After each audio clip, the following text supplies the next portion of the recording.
ओम शांति। 28 जुलाई 2023।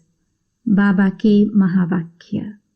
मीठे बच्चे, पावन बनने के लिए अपने स्वधर्म में रहो और अशरीरी बन एक बाप को याद करो।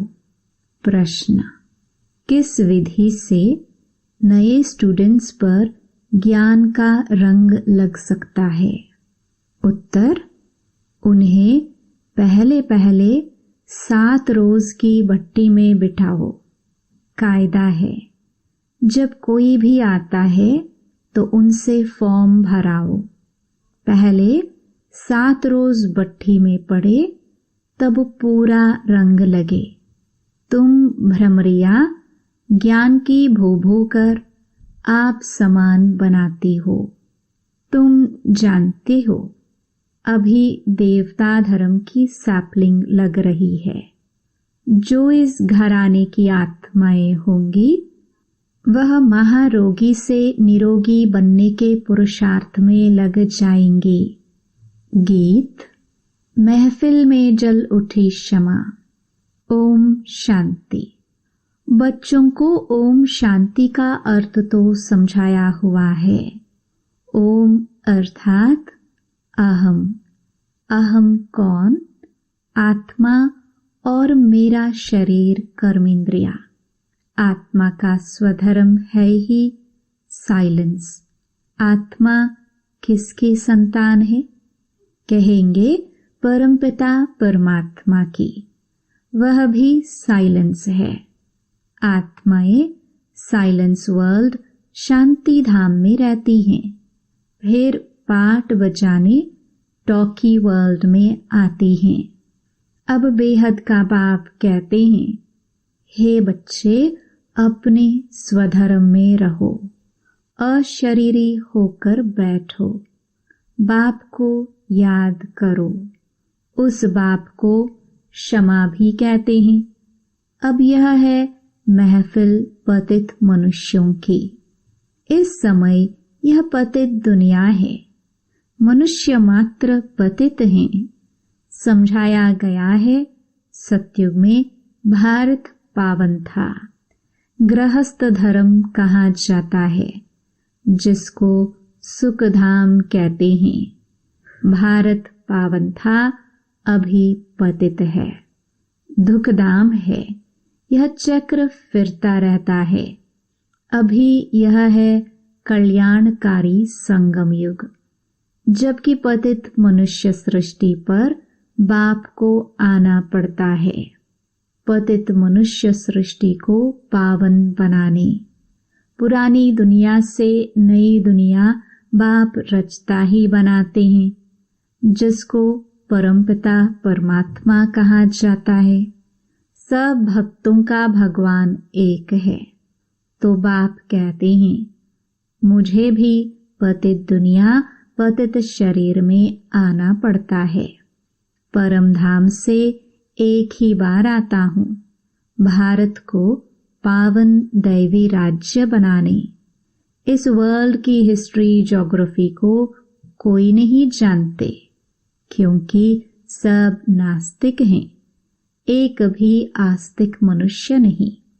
बाप को न जानने के कारण निधन के बन पड़े हैं। आपस में लड़ते झगड़ते रहते हैं। घर घर में कितनी अशांति है। सतयुग आदि में वन ऑलमाइटी अथॉरिटी देवी देवता राज्य था, सुखधाम था। फिर दुखधाम कैसे बना, यह कोई नहीं जानते। ज्ञान है ब्रह्मा का दिन, भक्ति है ब्रह्मा की रात। सन्यासी लोग कहते हैं, ज्ञान, भक्ति और वैराग्य। अब वह तो घर बार छोड़ जंगलों में चले जाते हैं। वैराग्य आ जाता है।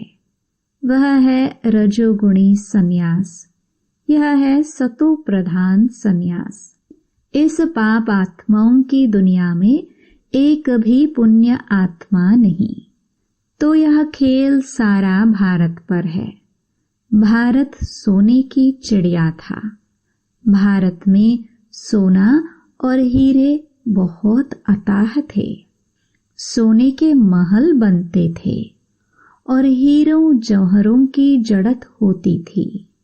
अभी तो भारत कौड़ी जैसा बना हुआ है, फिर उनको हीरे जैसा बाप ही बनाते हैं। तुम जानते हो, हम मनुष्य से देवता बन रहे हैं। अभी वह बाप पतितों की महफिल में आए हैं। मनुष्य समझते हैं पतित पावनी गंगा है, स्नान करने जाते हैं। फिर भी कोई पापात्मा से पुण्य आत्मा नहीं बनते। फिर साल बाई साल जाकर गंगा स्नान करते हैं। इस समय कोई भी पावन नहीं है। जब तक पावन बनाने वाला बाप न आए तब तक पावन बन न सके। पावन बनाते हैं गीता का भगवान। वह भगवान तो सभी आत्माओं का बाप एक ही है। ऐसे नहीं कि सब भक्त भगवान हैं, वह सर्वव्यापी भगवान है। यह तो भगवान की ग्लानि करते हैं। इसलिए यदा यदा ही, यह भारत के लिए ही गाया हुआ है। जो बाप आकर भारत को हीरे जैसा बनाते हैं, उनकी कितनी निंदा करते हैं। ऋषि मुनि फिर कहते आए, रचता और रचना बेअंत है अथवा नेति नेति है, हम नहीं जानते। और आजकल के मनुष्य फिर कह देते सर्वव्यापी है। बाप कहते हैं, ऐसे जब बन जाते हैं तब मैं आकर पापात्मा से पुण्य आत्मा देवता बनाता हूँ। सबका सद्गति दाता है ही एक। वही आकर पतित से पावन बनाए लायक बनाते हैं। बच्चों को वर्षा देते हैं। लौकिक बाप से मिला है अल्पकाल का वर्षा।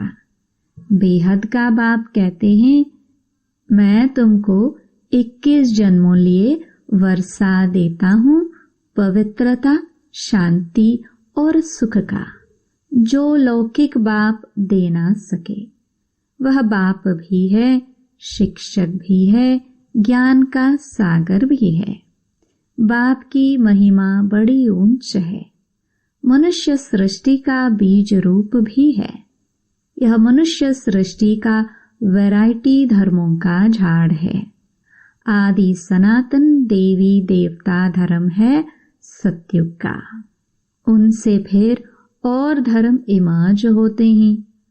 अभी तुम ब्राह्मण धर्म के बने हो। इनसे पहले शूद्र धर्म के थे। अभी ब्राह्मण से फिर सो देवता, फिर सो क्षत्रिय बनेंगे। यह 84 का चक्कर लगाना पड़ता है। सतयुग में भी पहले पहले तुम आएंगे। गाया भी जाता है, आत्मा परमात्मा अलग रहे। गीत में भी सुना, चारों तरफ लगाए फेरे, फिर भी हरदम दूर रहे। अर्थात बाप से मिल ना सके। अभी है रावण राज्य, राम राज्य है दैती राज्य। मनुष्य तो समझते हैं स्वर्ग नरक यहाँ ही है, परंतु ऐसे हो नहीं सकता। मनुष्य मरता है तो कहते हैं स्वर्गवासी हुआ तो जरूर नरक में था, तो जरूर पुनर्जन्म नरक में ही लेना पड़े। मनुष्यों की तो अनेक मतें हैं, एक न मिले दूसरे से। अनेक प्रकार की द्वैत मतें हैं। आधा कल्प भारत में होती है दैवी मत, अब है आसुरी मत। भारतवासी जिस भगवान को याद करते हैं, उस पारलौकिक बाप को तो जानना चाहिए ना। अभी भारत कौड़ी मिसल है। उनको हीरे जैसा बनाना है। गांधी अथवा नेहरू भी चाहते थे भारत में वर्ल्ड ऑलमाइटी अथॉरिटी रामराज्य हो। समझते हैं कोई समय भारत में था, अभी नहीं है, इसलिए रामराज्य की कोशिश करते हैं, परंतु यह कोई मनुष्य के हाथ में नहीं है। तुम हो ब्राह्मण प्रजापिता ब्रह्मा की संतान, निराकार आत्माएं हैं परमपिता परमात्मा की संतान। वर्षा है ब्रह्मा कुमार कुमारियों को, ब्रह्मा को भी वर्षा शबाबा से मिलता है। यह भी भाई हो गया। बच्चे सब हैं भाई भाई, तो जरूर एक बाप है सब आत्माओं का। अभी तुम ब्रह्मा की मुख वंशावली ब्राह्मण आपस में भाई बहन ठहरे। तुमको वर्षा मिलता है दादे से। दादे के वर्षे पर सभी आत्माओं का हक है, चाहे स्त्री चाहे पुरुष के चोले में हो। लौकिक दादे का वर्षा सिर्फ बच्चों को मिलता है। यह तो बेहद का बाप है ना। भारतवासियों को सतयुग त्रेता में बेहद के बाप से 21 पीढ़ी का बहुत सुख मिला हुआ है। तुम 84 के चक्र को अभी समझ गए हो। बाप कहते हैं मैं गाइड बनकर आया हूं तुम सबको ले जाने। तुम भी पहले पहले आए थे, अभी लास्ट में भी तुम हो। फिर पहले पहले तुम ही मनुष्य से देवता बनने वाले हो। देवी देवता धर्म वाले ही 84 जन्म लेते हैं, फिर नंबरवार सबके कम जन्म होते जाते हैं, और धर्म वालों के जरूर कम जन्म होंगे। अभी वह आदि सनातन देवी देवता धर्म नहीं है, फिर से स्थापन हो रहा है। तुम जानते हो इब्राहिम फिर कब आएगा, क्राइस्ट कितने समय बाद आएगा। यह वर्ल्ड के हिस्ट्री ज्योग्राफी मनुष्य ही तो जानेंगे ना। बाप समझाते हैं जब सभी पापात्मा बन जाते हैं तब मैं आकर पुण्य आत्मा बनाता हूँ। जो कल पहले बने थे उनको सैपलिंग लगा रहा हूँ। सतयुग में था ही एक धर्म, अभी तो कलयुग में अनेक धर्म है। पतित आत्माओं की महफिल है। बाप आते हैं सबको पावन बनाने। सदगति देने वाला वही एक है। माया रावण दुर्गति करती है, इसलिए देवताओं के आगे जाकर गाते हैं मैं निर्गुण हारे में कोई गुण नाही। बाप आकर पतित से पावन बनाए, दैवी गुण वाला बनाते हैं। अभी तुम दैवी गुण धारण करते जाते हो, फिर भारत में दैवी राज्य बन जाएगा। अभी यह दुनिया बदल रही है। तुम हो बेहद के सन्यासी, उन्हों का है हद का वैराग्य। यह है बेहद का वैराग्य। तुम सारी पुरानी सृष्टि को भूल अपने बाप को याद कर वर्षा लेते हो। बाप कहते हैं मुझे याद करेंगे तो उस याद अथवा योग अग्नि से विकर्म विनाश होंगे, फिर तुम विकर्माजीत बनेंगे। बाबा ने समझाया है जब कोई 4-5 इकट्ठे आते हैं तो फॉर्म अलग अलग भराओ तो मालूम पड़े कि वह किस धर्म का है। अनेक धर्म अनेक मते हैं ना। देवी देवता धर्म वालों को ही तीर लगेगा। कराची में हमेशा अलग अलग समझाते थे। फॉर्म भराने का कायदा भी जरूरी है। 7 रोज भट्टी में पड़ना पड़े क्योंकि महारोगी बन पड़े हैं। भ्रमरी का मिसाल, तुम बच्चे भ्रमरिया हो, भू भू कर आप समान बनाना पड़ता है। देवता धर्म वालों की ही सैपलिंग लगेगी। बच्चों को युक्तियां भी सीखनी है। बोलो 7 रोज जब समझो तब मुलाकात हो सकेगी और तुम पर रंग भी तब लगेगा। तुम सभी ब्रह्मा कुमार कुमारियां हो। मनुष्य इतना भी नहीं पूछते इतने ब्रह्मा कुमार कुमारियां क्या है, कौन है? अरे प्रजापिता ब्रह्मा की संतान तो जरूर ब्रह्मा कुमार कुमारियां कहेंगे ना। क्रिमिनल असल्ट हो न सके। यह है राजयोग, गॉड फादरली यूनिवर्सिटी। भगवान वाच, मैं तुमको राजाओं का राजा बनाता हूँ। अच्छा, मीठे मीठे सिखिलदे बच्चों प्रति मात पिता बाप दादा का याद प्यार और गुड मॉर्निंग।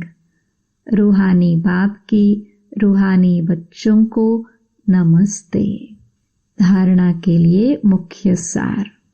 पहला, विकर्माजीत बनने के लिए सारी पुरानी दुनिया से बेहद का वैराग्य कर।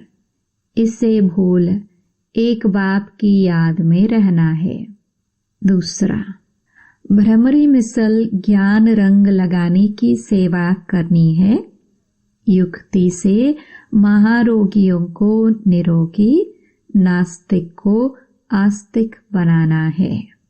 वरदान, सदा साक्षी स्थिति में स्थित रह निर्लेप अवस्था का अनुभव करने वाले सहज योगी भव। जो देह के संबंध और देह से साक्षी अर्थात न्यारे है, वह इस पुरानी दुनिया से भी साक्षी हो जाते हैं। वे संपर्क में आते हुए देखते हुए भी सदा न्यारे और प्यारे रहते हैं। यह स्टेज ही सहज योगी का अनुभव कराती है। इसी को कहते हैं साथ में रहते हुए भी निर्लेप।